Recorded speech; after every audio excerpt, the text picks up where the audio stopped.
kabar semua? Senang sekali saya Rini Ayuning Tias dapat menjumpai Anda kembali dalam program kesehatan kita, Dokterku, disiarkan langsung dari studio Elsita TV dan 95,7 FM Fit Radio Semarang. Seperti biasa, selama 1 jam ke depan, kami akan menyajikan informasi seputar kesehatan Anda dengan tema mengenai depresi pasca melahirkan.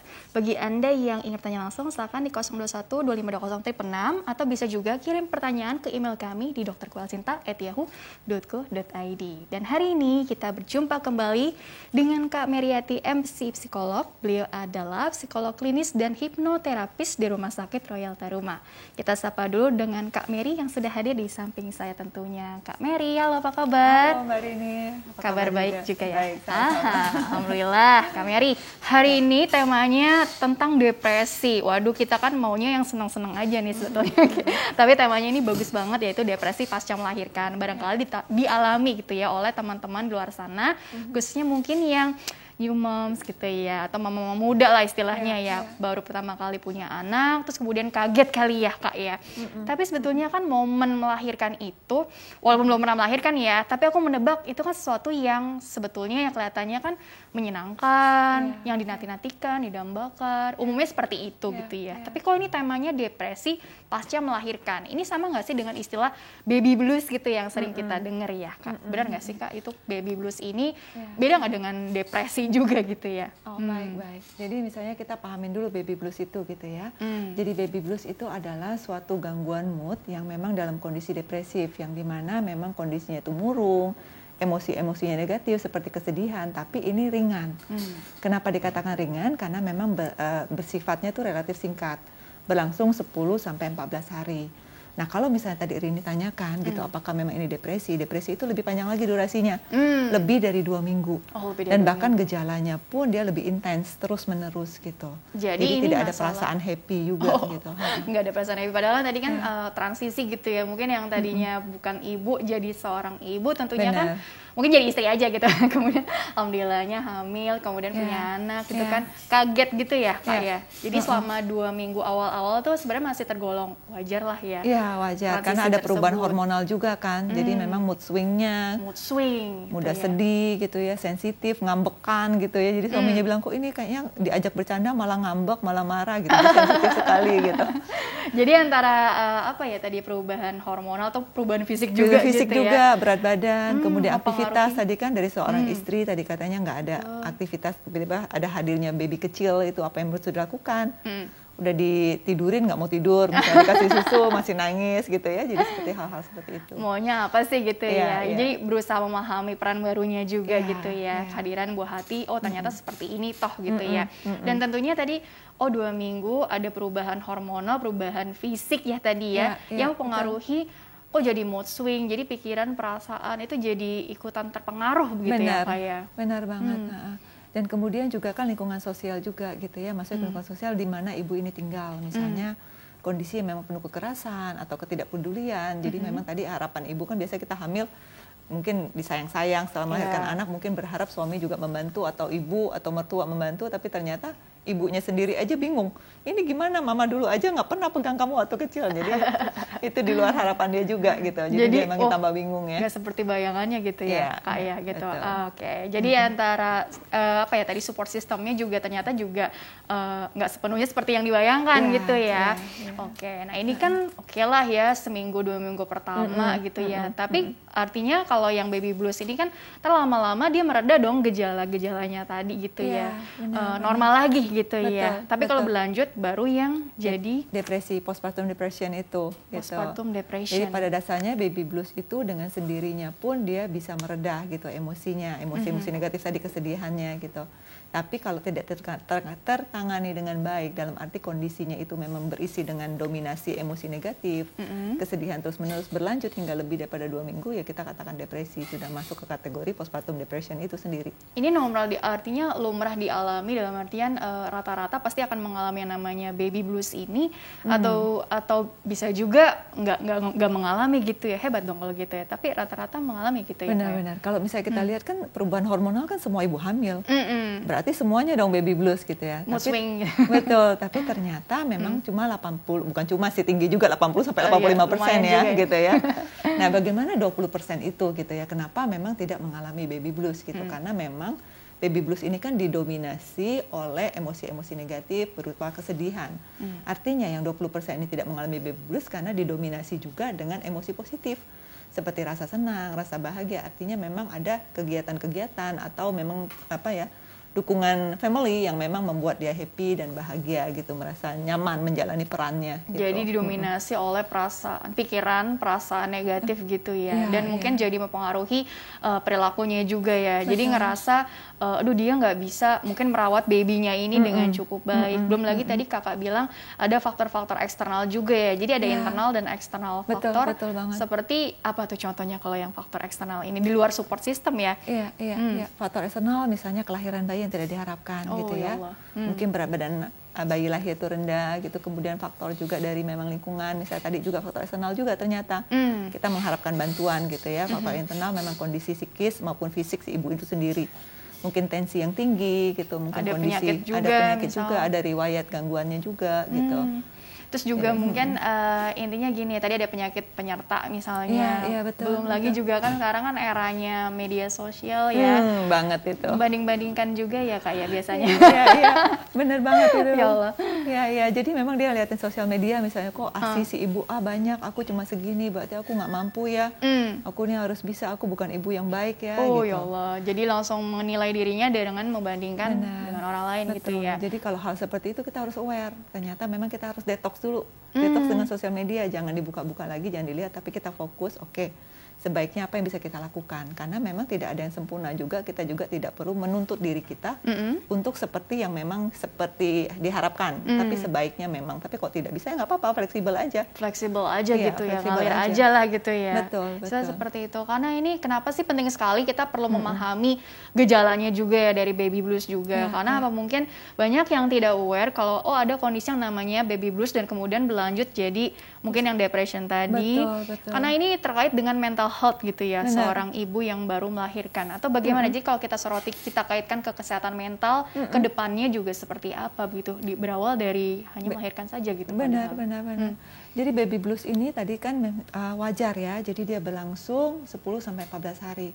Kalau misalnya kondisinya itu berlanjut hingga lebih dari 2 minggu, itu masuk dalam postpartum depression. Nah, apa sih bedanya, gejalanya apa gitu ya? Gejala hampir sama. Hanya saja kalau postpartum depression ini itu gejala utamanya kita lihat tidak hanya mood yang murung, tapi itu didominasi oleh pikiran-pikiran tidak berharga gitu ya. Kemudian dia sulit untuk merasakan bahagia gitu ya. Jadi ketidakmampuan dia untuk menyenangi hal-hal yang tadinya dia senangi. Sehingga dia merasa putus asa, tidak ada harapan, bahkan memiliki pikiran-pikiran untuk mengakhiri hidupnya gitu. Jadi dia sudah kehilangan minat, dia merasa dia tidak bisa apa-apa lagi. Kemudian punya pikiran untuk mengakhiri hidup itu secara terus-menerus dan intens gitu. Jadi ini sudah memang sangat mengganggu sekali kesehatan mentalnya gitu. Jadi dia sudah tidak bisa menjalankan fungsinya sehari-hari sebagai peran sebagai ibu maupun merawat dirinya sendiri juga. Jadi gitu. Serius sekali gitu ya, sampai betul. tadi meninggalkan minat dan hobi yang dia suka selama ini. Terus juga tadi pikiran-pikirannya jadi kacau, tidak memahami. Atau bahkan istilahnya apa ya, anak-anak zaman sekarang tuh bilang jadi dysfunction. Iya, benar. Jadi nggak berfungsi gitu. Padahal tadi dia jadi seorang istri, seorang ibu, itu jadi apa ya, jadi terombang-ambing gitu ya. Benar. Untuk dia sendiri aja dia udah nggak ada minat untuk merawat diri. Jadi bahkan bisa tidur terus, atau makan terus berlebihan, atau bahkan nggak enggan makan. Jadi bisa sangat ekstrim, dari yang tadi tidur terus, atau dia nggak bisa tidur, atau dia makan terus-menerus gitu, atau dia tidak makan sama sekali gitu. Jadi berat badannya bisa berlebihan banget. Oh ya Allah, jadi intinya akan pengaruh juga ke perubahan fisik dan masalah kesehatan fisiknya juga. Tadi kan kita bilang mental ya, jadi saling terkait gitu ya, seperti lingkaran gitu ya. Benar banget, saling berkesinambungan antara fisik dan psikis itu sangat berkaitan sekali. Jadi kalau dibiarkan, ini mohon maaf bisa jadi depresi, dan ini apakah cukup banyak juga case-nya? Karena kalau tadi kan baby blues tadi sekitar 80% lah ya. Tapi kalau untuk depression ini sendiri, postpartum depression ya istilahnya. Iya. Bagaimana itu? Postpartum depression itu kalau baby blues kan 80-85%. Nah, kalau untuk depresi sendiri 10%-nya dari 10% itu. 10%-nya gitu tadi ya. Tapi kan cukup lumayan juga itu. Cukup lumayan lagi, benar. Berapa banyak ibu yang melahirkan ya? Betul. Kemudian juga ada yang psikis, postpartum psychosis gitu ya. Oh, ini lebih berat lagi nggak? Lebih berat lagi karena dia punya ditandai, karena psikosis ditandai oleh karena pemikiran kayak halusinasi dan delusi. Di mana ada perasaan, ada suara-suara gitu ya, halusinasi kan gitu, suara-suara yang memang berbisik atau mengatakan kepadanya bunuh aja bayinya atau bunuh diri kamu sendiri, seperti itu. Jadi ada delusi, ada kepercayaan bahwa memang oh ini dirasukin roh jahat nih bayinya, jadi harus dibunuh nih gitu. Nah itu dasar krisis gitu ya. Tapi intinya kalau seperti itu mungkin ada faktor-faktor yang lain lah ya, faktor resiko yang lain. Artinya kan memang mungkin secara biologis gitu ya di otaknya mungkin ada problem juga atau bagaimana gitu. Benar sekali Mbak Rini, itu sangat memang ada faktor. Jadi memang nggak ada faktor tunggal, tapi ini memang multifaktor gitu ya, yang memang dimana faktor genetik itu sangat berpengaruh juga karena 50%, 50% genetik. Ya selebihnya bagaimana juga karakter orang itu sendiri, psikologisnya gitu ya, merespon menghadapi masalah dan juga yaitu lingkungan sosial. Apakah memang dia punya traumatik atau berada dalam keluarga yang penuh dengan kekerasan gitu. Jadi ketahanan mentalnya dia itu dipengaruhi oleh tadi bisa juga faktor genetik atau pola asuh tadi ya Kak ya, Kakak bilang untuk kecilnya mendapat perlakuan seperti apa sih dari orang tua atau dari lingkungannya begitu ya Kak ya. Akan mempengaruhi pikiran atau persepsi dia terhadap ya kehidupan segala macam. Jadi seperti kerangka berpikirnya dia juga gitu ya kayak. Betul. Nah ini kan tadi penting sekali kita memahami gejalanya gitu, karena siapa tahu gitu ya diri kita sendiri atau mungkin orang-orang terdekat nih mengalami yang namanya baby blues yang artinya udah berlanjut nih jadi depresi gitu ya Kak ya. Jadi sebenarnya kalau kita bicara seperti ini, apakah memang ini dialami oleh ini sebagai gambaran aja ya, dialami oleh mungkin ibu-ibu usia muda atau kehamilan anak pertama aja, atau enggak juga sih? Pastinya kan kita lihat evaluasi lagi ternyata beragam dari pengalaman Kakak sendiri seperti apa? Iya, kalau misalnya dikatakan ibu muda itu memang lebih rentan karena kan peran baru gitu ya, belum pernah ada pengalaman. Tapi apakah memang selalu? Tidak juga, karena bisa jadi juga pada lingkungan yang mendukung. Kondisinya juga dia sudah siap karena perencanaan kehamilan itu sudah direncanakan sebelumnya. Perencanaannya matang perencanaannya gitu ya. matang. Atau bisa juga karena ini sebenarnya dia mengalami depresi untuk anak kedua. Kenapa? Bisa jadi pada saat dia melahirkan anak kedua itu penurunan kondisi finansial gitu ya. Kemudian ada masalah keluarga, mungkin kasus perceraian, pertengkaran dengan suami dan lain sebagainya gitu. Bisa jadi juga. Jadi intinya banyak faktor, sekali lagi tidak ada faktor tunggal ya tadi ya. Tapi kita harus lihat secara holistik, secara bijak supaya tidak keburu menyimpulkan, tapi kita bisa lebih apa nih gitu ya untuk kedepannya solusinya juga seperti apa. Nah mungkin ditahan dulu sebentar ya Kak ya untuk materi selanjutnya. Kita jeda dulu, nanti di segmen selanjutnya akan kita bahas juga mungkin ada nggak sih tingkatan ringan sedang beratnya dilihat dari gejala baby blues itu sendiri sebelum berlanjut menjadi depresi gitu ya Kak ya. Oke pemirsa jangan kemana-mana, tetaplah bersama kami akan kembali sesaat lagi.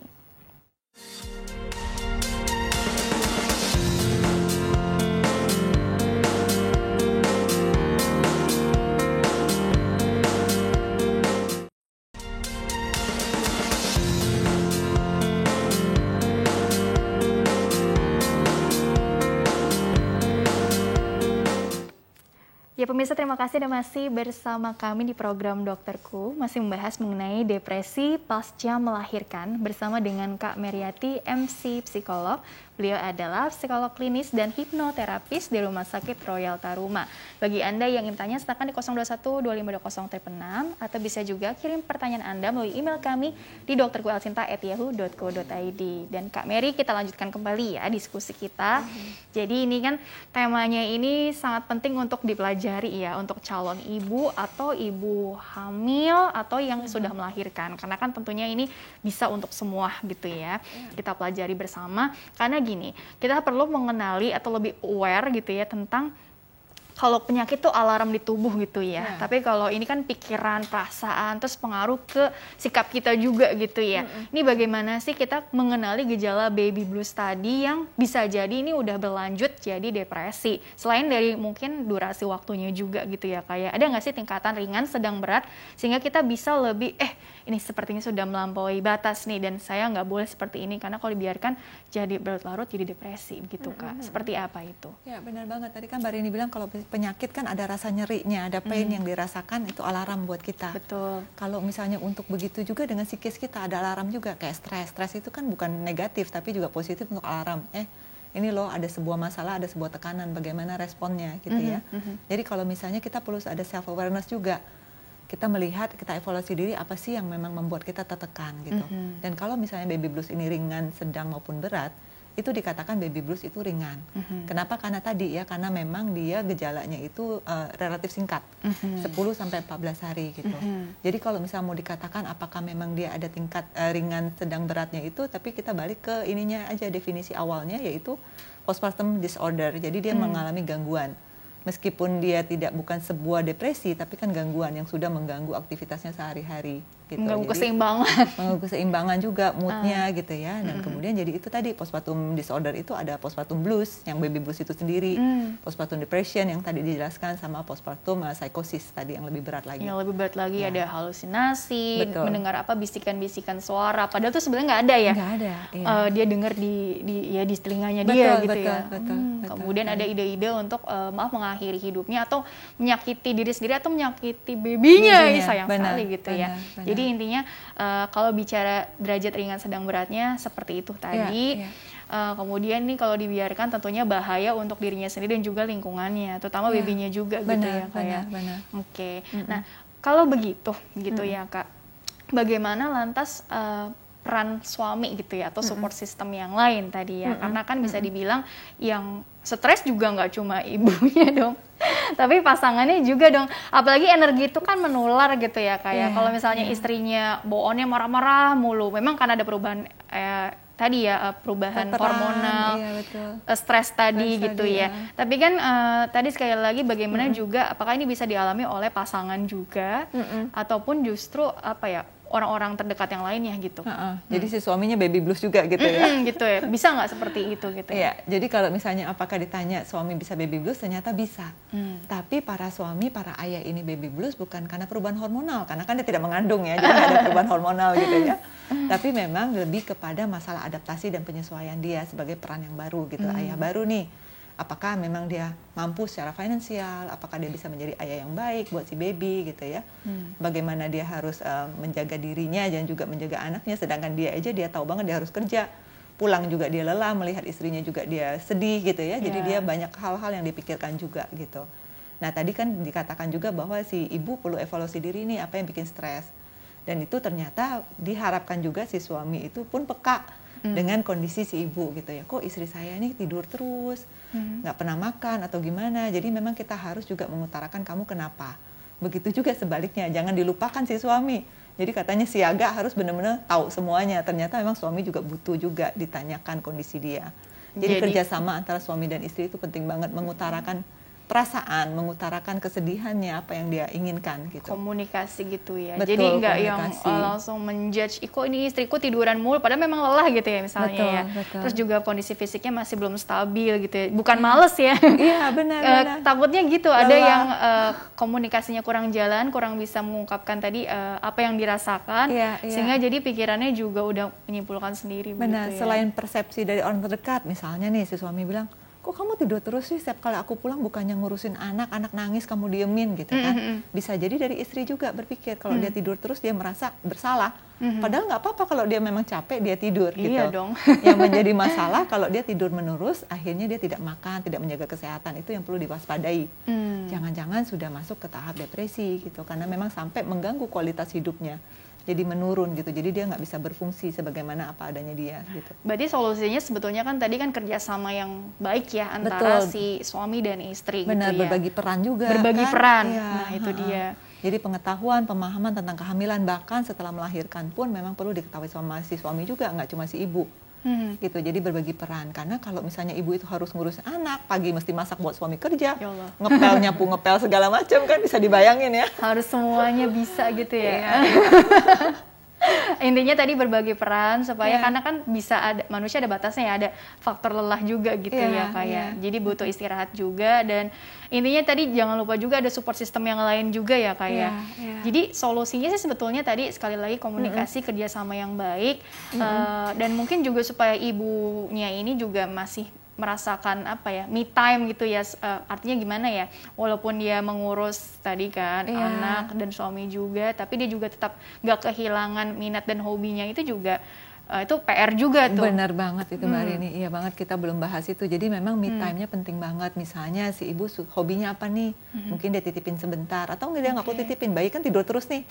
Pada saat si bayi tidur ya mungkin si ibu bisa melakukan hobinya, membaca novelnya, membaca bukunya, atau dia suka apa dandannya, dia coba-coba make up barunya gitu, ngeblow rambutnya gitu.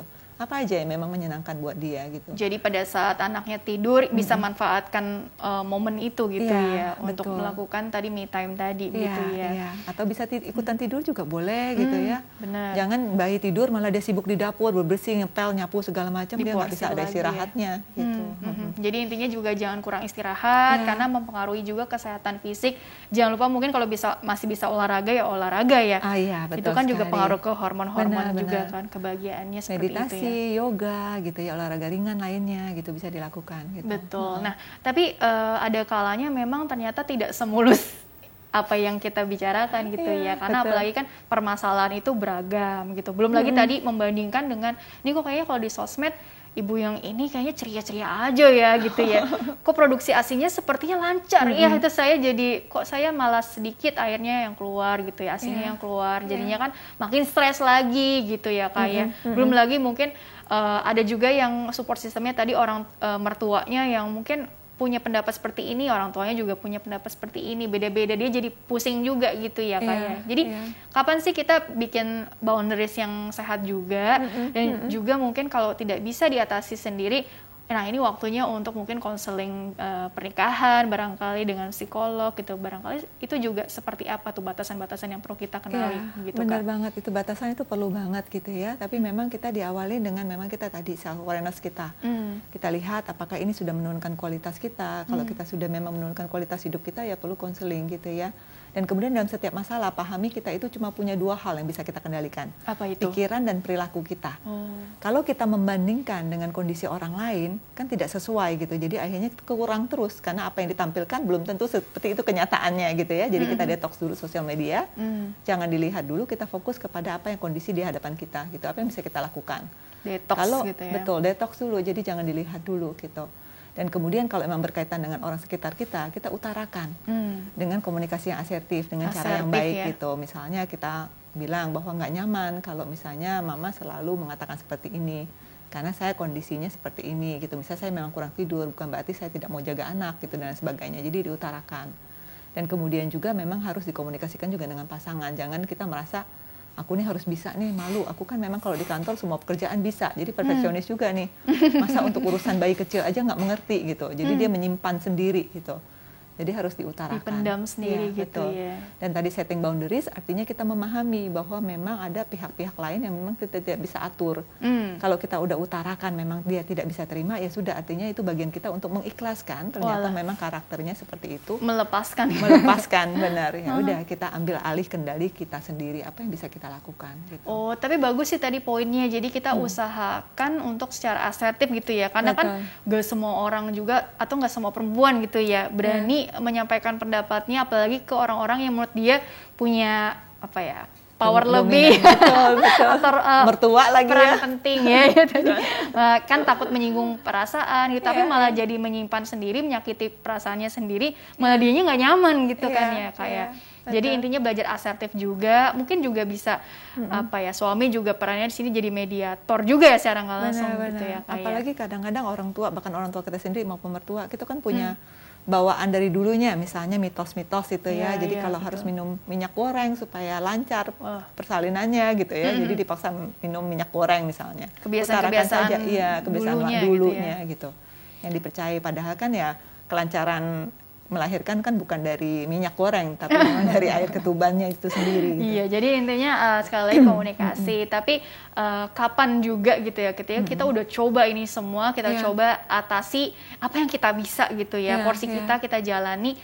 Tapi ternyata reaksi atau hasilnya tuh belum sesuai dengan yang diharapkan. Apalagi kalau orangnya tadi yang perfeksionis gitu ya, gimana nih gitu ya, apakah memang sudah saatnya saya membutuhkan bantuan psikolog di sini, dan fungsinya apa ya, psikolog juga atau konseling ini juga seperti apa begitu ya Kak ya. Karena ada juga orang yang mau konsul ke psikolog merasa malu atau merasa kayaknya belum perlu deh gitu ya. Karena merasa kalau ke psikolog atau ke psikiater kan kayaknya merasa gila, tidak seperti itu gitu ya. Jadi memang di psikolog itu tidak hanya meminimalkan atau menghilangkan gejala yang dirasa seperti mood depresif, tapi kita membantu untuk memiliki pola pikir yang fleksibel, pola pikir yang growing gitu ya, yang bertumbuh. Jadi memang bagaimana dia menghadapi sebuah masalah itu nanti akan dipakai sepanjang dia menjalani perannya sebagai ibu gitu. Termasuk juga yang tadi si suaminya juga ya, karena kan tadi kan perubahan status nih, dari mungkin suami aja tadinya, kemudian sekarang jadi ayah juga, belum lagi tadi kan harus memenuhi kebutuhan baby gitu kan, finansial segala macam gitu ya. Jadi mungkin ada konseling juga untuk keduanya atau bagaimana itu Kak, Jadi biasanya? tidak hanya si ibu, tapi ya si ayah juga perlu tahu kan, perlu tahu kondisi ibu. Kemudian buat si ayah juga pasti ada unek-uneknya apa yang mau diutarakan gitu bisa.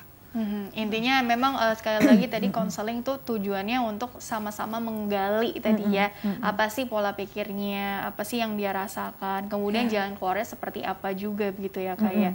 Nah itu biasanya juga kalau itu kan kalau memang 2 orang aja, tapi kalau memang tadi ada nuclear family lah ya, karena di Indonesia kan kita satu rumah belum tentu cuma berdua aja, tapi tadi tinggal sama mungkin ipar juga. Gotong royong gitu ya.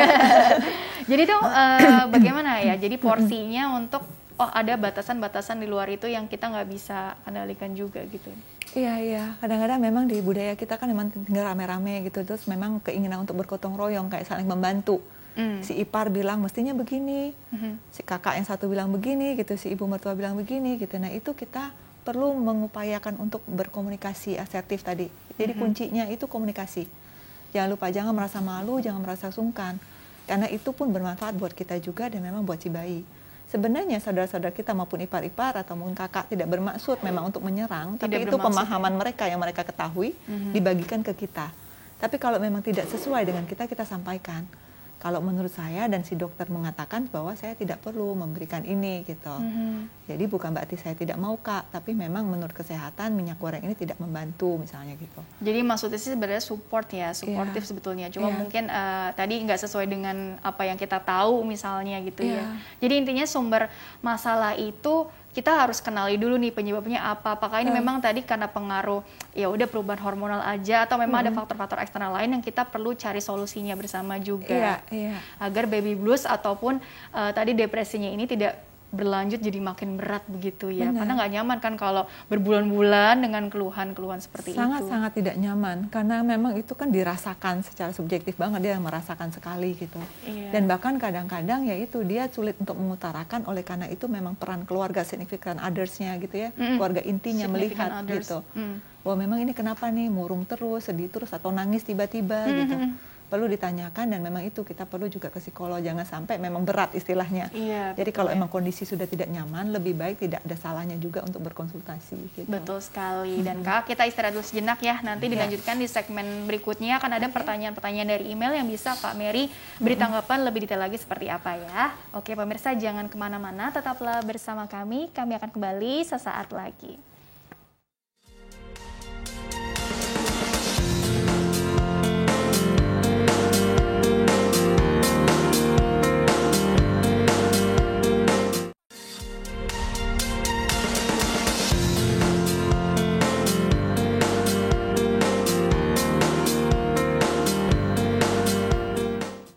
Ya pemirsa, terima kasih Anda masih bersama kami di program Dokterku, masih membahas mengenai depresi pasca melahirkan bersama dengan Kak Meriati MC Psikolog. Beliau adalah psikolog klinis dan hipnoterapis di Rumah Sakit Royal Taruma.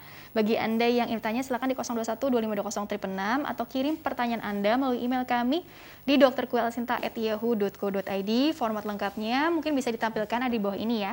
Nama, usia Anda, beserta asal kota atau mungkin alamat lengkapnya boleh, dan pertanyaannya sedetail mungkin kalau bisa ya. Baiklah, ini pertanyaan pertama mungkin bisa ditampilkan dulu ya. Ini dari Ibu Yunita. Ibu Yunita ini usianya 30 tahun nih Kak ya. Halo Bu, oke, halo Kak Mary ya. Bagaimana menjaga quality time bersama suami setelah melahirkan?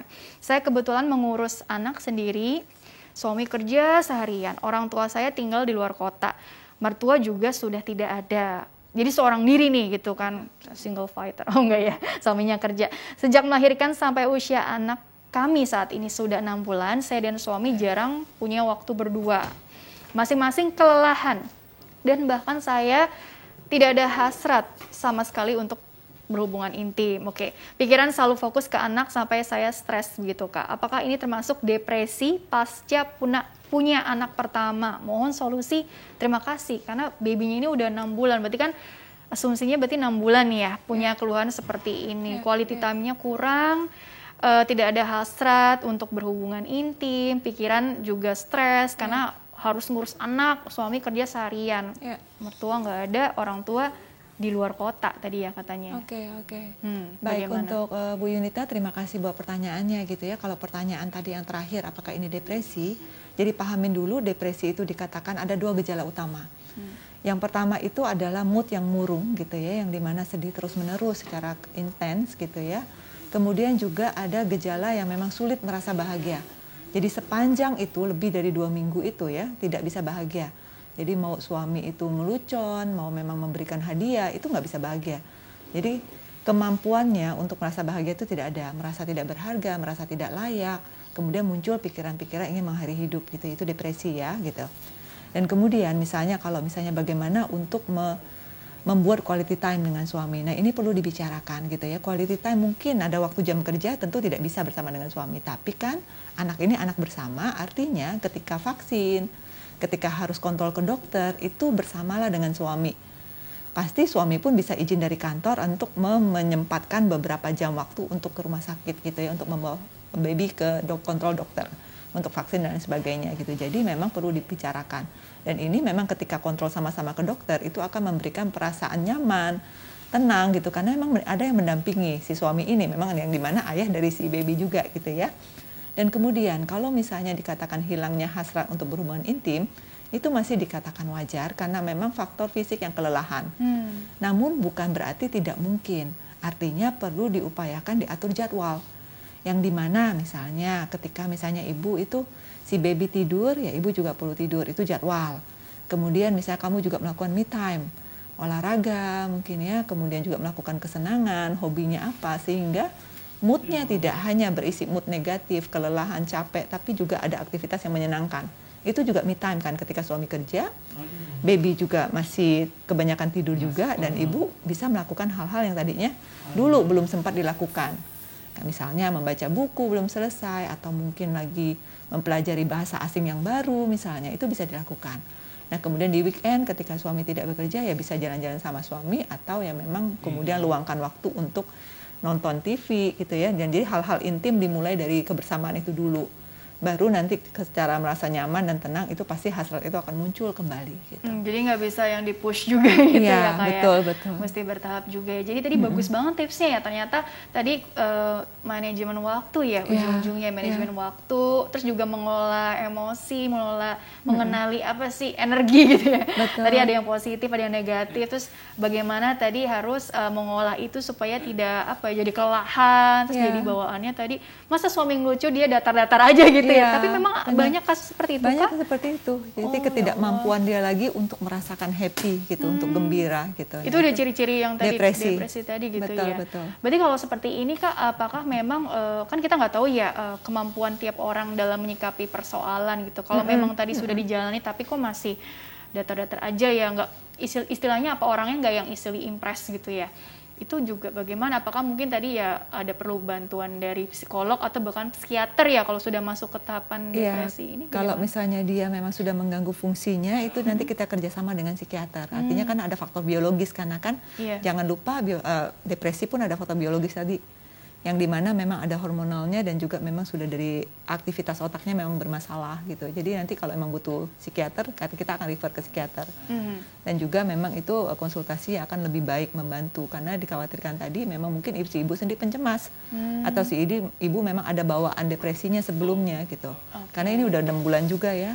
Iya udah cukup lama juga ya, lumayan ya gitu ya. Logikanya kalau misalnya ini hanya baby blues di awal atau depresi, belum menjadi depresi gitu ya, itu tadi udah normal aja, terus udah bisa mungkin yang kerja kembali gitu ya, bisa melakukan, bisa memanage tadi waktunya gitu ya Kak ya. Oke, kalau lebih seperti itu. Dan jadi peran suami sekali lagi penting, mungkin suami bisa tadi atur jadwal pada saat weekend atau bagi-bagi peran yang tadi ya Kak ya. Intinya seperti itu. Oke. Jangan-jangan suami baby blues juga, jadi suami juga perlu utarakan ke istri, ke Bu Yunita juga, coba ibu tanyain gitu ya, Bu Yunita tanyain kamu gimana gitu.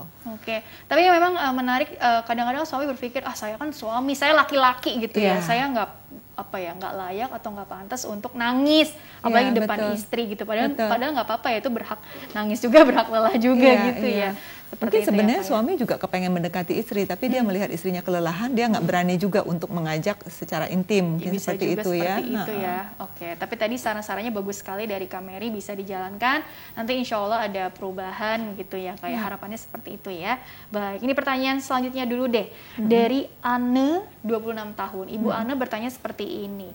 Salam sehat selalu. Saya mau tanya, apakah wajar punya pikiran dan perasaan tidak suka kalau bayi saya terlalu banyak dikunjungi atau dipegang-pegang, disentuh, digendong oleh orang lain? Wah, saya melahirkan saat pandemi. Bayi saya sekarang usia 8 bulan. Selain karena takut tertular virus, saya takut aja bayi saya ketularan penyakit. Apakah saya berlebihan sebagai seorang ibu punya sikap seperti ini? Terima kasih. Oke, bagaimana tanggapannya untuk Ibu Anne 26 tahun? Oke, baik, untuk Ibu Anne gitu, salam sehat juga gitu ya. Jadi memang kekhawatiran kamu ini bisa kita katakan wajar karena memang kita dalam kondisi pandemik. Kondisi pandemik ini kan memang kondisi abnormal, sehingga memang kalau kita cemas artinya wajar. Kita cemas dalam kondisi yang memang situasi yang tidak pasti ini gitu ya.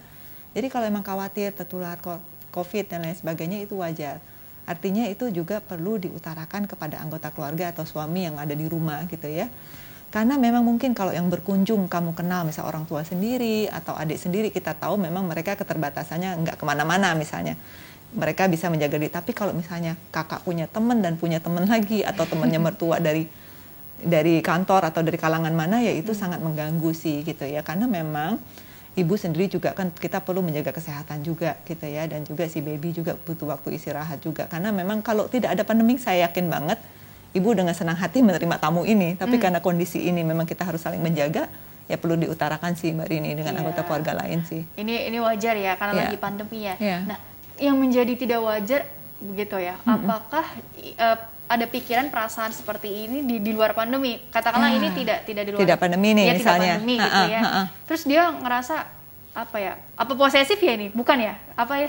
Maksudnya bayinya digendong, dia takut bayinya kenapa-kenapa, tertular penyakit. Mungkin juga ada pengalaman dari, mungkin dia dulu pernah ketularan penyakit waktu kecil, kan nggak tahu juga gitu bisa ya. Jadi apa yang mempengaruhi orang berpikir dan berespon bisa juga dilatar belakangi apa dulu pengalaman yang dialamin gitu ya. Jadi kalau kita nggak ngomong ini bukan pandemik nih, tapi kalau orang datang lihat bayinya dia nggak suka, dia takut mungkin tangannya nanti patah, digendong, nanti salah gendong segala macam gitu gendong, ya. Ya, jadi memang dia tipe pencemas. Artinya memang dia aware bahwa ini dia kok cemas ya gitu. Dia sadari bahwa apa-apa pun dipikirin gitu. Jangan-jangan memang ini ada masalah kecemasan. Apa-apa dipikirin gitu ya. Ya, apa aja. Padahal itu bukan sesuatu yang bermasalah. Okay. Gendongnya nggak ke kanan tapi dia maunya ke kiri gitu kan. Artinya dia punya pikiran yang fix gitu ya. Jadi dia sangat idealis ataupun kaku. Atau yang perfeksionis tadi ya.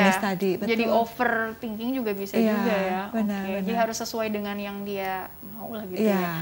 Oke, itu kalau di luar pandemi ya. Tapi kalau masih pandemi tadi masih wajar lah ya. Karena kan memang ancaman virus coronanya juga belum reda juga ya sampai sekarang. Gitu ya. Dan virus-virus yang lain juga ya. Meskipun penelitian tidak menunjukkan bahwa ibu hamil itu lebih rentan kena COVID atau memang pasca melahirkan lebih rentan, tidak ada. Tapi kita pahamin saja bahwa memang sistem imun tubuh yang memang kelelahan segala macam kan itu juga merentankan. Iya. Gitu. Ketemu banyak orang kan lelah juga kan. Betul.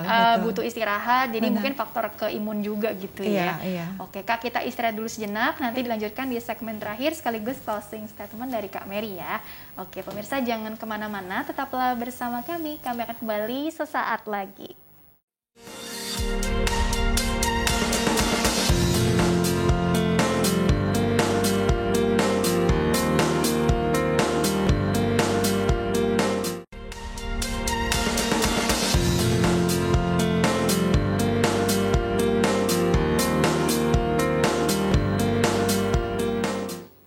Ya pemirsa, terima kasih dan masih bersama kami di program Dokterku, masih membahas mengenai depresi pasca melahirkan bersama dengan Kak Meriati MC, psikolog. Beliau adalah psikolog klinis dan hipnoterapis di Rumah Sakit Royal Taruma. Dan Kak Meri di segmen terakhir ini ya, sebelum ke closing statement-nya, jadi begini, memang sih baiknya kita kan tadi kan berusaha menghindari supaya tidak jatuh ke tahap yang lebih serius ya, seperti depresi yang katakanlah kalaupun baby blues ya yang ringan-ringan aja deh, yang 2 minggu itu terus udah happy-happy aja lagi, karena kan udah banyak belajar, terus dukungan dari keluarga insya Allah juga baik, jadi kan menjalani merawat babynya itu juga senang dengan peran barunya si ibunya ini. Nah tapi kalau sudah terlanjur, sudah berlarut-larut, nah apa sih peran dari orang-orang sekitar, khususnya mungkin pasangan ya, apabila mendapati ya itu tadi bisa anak, bisa mantu, bisa pasangan sendiri yang ternyata atau ipar yang barangkali ternyata aduh kayaknya ini depresi deh gitu ya. Jadi apa sih kita mau mengembalikan dia bisa menjalankan fungsinya lagi gitu kan harapannya. Jadi bagaimana solusinya tuh Kak? Diharapkan kan memang jangan sampai sudah terlanjur baru meminta pertolongan gitu ya. Jadi kalau memang sudah ada upaya tadi dibantu atau kerjasama dengan psikolog alangkah baiknya gitu. Tapi kalau memang sudah depresi, sudah disabilitas gitu ya, sudah tidak menjalankan fungsinya lagi gitu ya, tidur terus menerus gitu, kayaknya dia memang sudah terlihat depresi, ya segeralah cari pertolongan ke tenaga kesehatan mental, ke psikolog maupun ke psikiater gitu, agar dia bisa produktif lagi dan memang bisa mengalami kondisi sejahtera lagi untuk menjalankan perannya gitu. Oke, jadi produktif lagi menjalankan perannya menjalankan perannya gitu dengan baik. Dan kemudian itu kan misalnya supaya tidak ada mengalami berlanjut ke hal depresi, tentunya di awal kita bisa lakukan pencegahan ternyata gitu ya, meskipun perubahan hormonal ada, yaitu perencanaan persiapan kehamilan, persiapan mental juga gitu ya. Kemudian persiapan mental dalam arti kita pahamin dulu kehamilan, kemudian proses kelahiran, mau ke dokter mana, kemudian persiapan finansial seperti apa, kemudian persiapan fisik. Kita cek juga kesehatan si ibu ini gimana, karena biasanya ada penyertanya juga gitu. Entah tensi yang tinggi, entah gula darah dan lain sebagainya gitu. Jadi pemeriksaan secara menyeluruh ya, kesehatan fisik dan mentalnya semua dijalani. Dan juga jangan lupa kalau katakanlah tidak mendapatkan dukungan yang seperti diharapkan dari orang-orang terdekat, kan kita bisa zaman sekarang kan ada komunitas atau mungkin tadi bisa sharing online gitu ya. Jadi cari memang lingkungan yang mendukung, mungkin gabung di forum-forum ibu-ibu baru, ibu-ibu muda gitu ya. Setuju banget, sharing pengalaman gitu ya Kak ya. Pengetahuan juga banyak sekarang yang bisa kita cari di media sosial ya. Benar. Jadi medsosnya dimanfaatkan untuk mencari informasi yang memang bisa membangun dirinya menjadi pribadi yang lebih baik begitu ya. Bukan yang jadi membanding-bandingkan dengan ibu-ibu yang lain gitu ya. Dan untuk para ayah kan biasa juga bingung mau curhat kemana gitu ya. Tapi sekarang ya nggak usah segan, bisa tanya ke temennya yang udah punya anak, gimana sih bro? Buat ngurus anak nih gitu. Man to man. Jadi intinya memang sekali lagi ya terbuka juga, jangan dipendam, jangan sungkan-sungkan mencari pertolongan orang lain juga gitu ya Kak ya. Intinya supaya tadi ibu dan juga ayahnya ini sehat fisik, sehat mental, sehingga juga bisa menjalankan perannya dengan optimal sebagai orang tua baru gitu ya. Dan babynya juga kan sehat, rawat gitu ya. Baik Bu, bukan Kak gitu kan, waktunya juga terbatas gitu ya. Jadi mungkin pesan dari Kakak sendiri mengenai tema hari ini untuk mungkin para ibu-ibu dan bapak-bapak muda di luar sana ya, yang muda di luar sana yang sedang mengikuti program ini. Silakan Kak. Baik, yang pertama kita pahamin dulu bahwa perubahan hormonal, mood swing itu adalah bagian dari perjalanan kehamilan. Jadi nggak usah ditolak atau ditakutin gitu ya, karena memang itu kan perubahan hormonal tuh alami di dalam fisik kita, dalam tubuh gitu ya. Dan kemudian yang kedua, utarakan apa yang menjadi masalahmu. Jangan segan, jangan malu, jangan sungkan, karena pada dasarnya keluarga di rumah itu tidak tahu apa yang kamu rasakan. Jadi komunikasi asertif kepada suami dan juga keluarga-keluarga lain di lingkungan rumah silakan diutarakan. Begitu juga dengan para ayah. Jangan merasa bahwa gue cowok nih malu untuk mengutarakan gitu, masa nangis, masa ngeluh gitu ya. Tapi tidak, tentu ini kerjasama bareng-bareng antara ayah dan ibu, yang dimana agar kita bisa menjalankan perannya bersama-sama dalam membimbing, mengasuh anak ini dengan baik tentunya gitu. Oke, baik, terima kasih Kak telah berbagi ilmu di sini. Mudah-mudahan bawa banyak manfaat ya untuk orang banyak. Sukses, sehat selalu untuk Kak Mary ya. Terima kasih Mbak Rini. Iya, dan pemirsa terima kasih juga Anda telah mengikuti program ini. Saya Rini Ayuning Tias beserta seluruh kru yang tugas mohon undur diri dari hadapan Anda. Sekian dan sampai jumpa.